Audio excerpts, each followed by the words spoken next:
ନୟାଗଡ଼ ଜିଲ୍ଲା ଦଶପଲ୍ଲା ବ୍ଲକ ପରିସରରେ ଥିବା ମିଶନ ଗୃହରେ ଜିଲ୍ଲାପାଳଙ୍କ ଜନଶୁଣାଣି ଶିବିର ଅନୁଷ୍ଠିତ ହୋଇଯାଇଛି।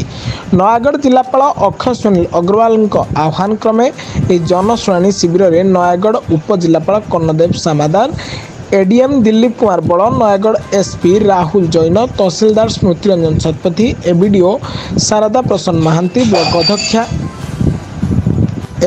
ଶାରଦା ପ୍ରସନ୍ନ ମହାନ୍ତି, ବ୍ଲକ ଅଧ୍ୟକ୍ଷା ସୁନନ୍ଦା ସାହୁଙ୍କ ସମେତ ସମସ୍ତ ବିଭାଗର ଅଧିକାରୀ ଉପସ୍ଥିତ ଥିଲେ।